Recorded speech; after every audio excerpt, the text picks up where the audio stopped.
अर्जुन को हमेशा अपनी जिम्मेदारियों का एहसास था।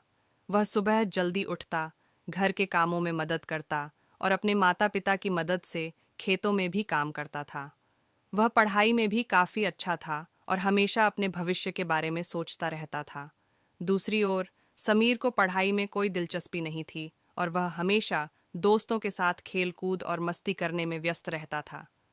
समीर का मानना था कि जीवन को जितना हो सके उतना मजेदार बनाना चाहिए। समीर की मस्ती से अर्जुन अक्सर परेशान होता।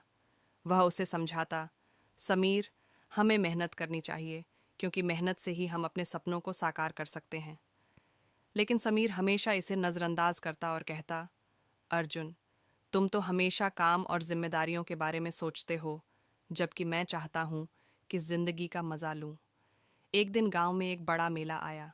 ये मेला साल में सिर्फ एक बार लगता था और पूरे गांव में हलचल मच जाती थी। लोग अपनी दुकानें सजा लेते थे और हर कोई वहां जाने के लिए उत्साहित था। अर्जुन और समीर भी मेले में जाने के लिए तैयार हो गए।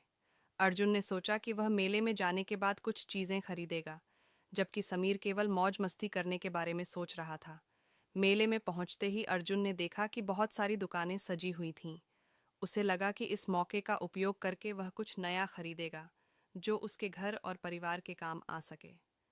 लेकिन समीर ने जैसे ही देखा, वह सर्कस, झूलों और खाने पीने के स्टॉल्स के पास दौड़ गया। अर्जुन ने समीर को बुलाया। समीर, हमारे पास एक सीमित बजट है, हमें कुछ उपयोगी चीजें खरीदनी चाहिए। लेकिन समीर ने जवाब दिया, अर्जुन, तुम्हें सच्चे मजे का पता नहीं है। देखो, झूला कितना मजेदार है। समीर ने बिना किसी चिंता के झूलों में मजा लिया और खाने पीने का लुत्फ उठाया, जबकि अर्जुन सोचता रहा कि उसे क्या करना चाहिए।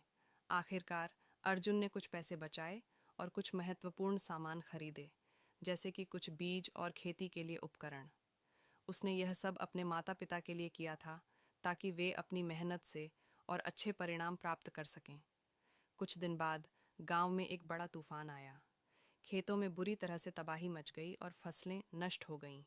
इस स्थिति में गांव के लोग परेशान हो गए। अर्जुन ने अपनी खरीदी गई बीजों और उपकरणों को लेकर खेतों में काम करना शुरू कर दिया। उसकी मेहनत ने जल्दी ही नतीजे दिए और उसने गांव के अन्य किसानों की मदद भी की। वहीं समीर, जो हमेशा मस्ती में था, अब समझ नहीं पा रहा था कि क्या करना चाहिए। उसकी कोई तैयारी नहीं थी और उसने अपने समय को गंवा दिया था। समीर ने अर्जुन से कहा, अर्जुन, मुझे एहसास हुआ कि मुझे तुम्हारी बातों को समझना चाहिए था। मैं अपनी मस्ती के पीछे इतना व्यस्त था कि मैंने भविष्य के लिए कोई तैयारी नहीं की। अब मैं क्या करूं?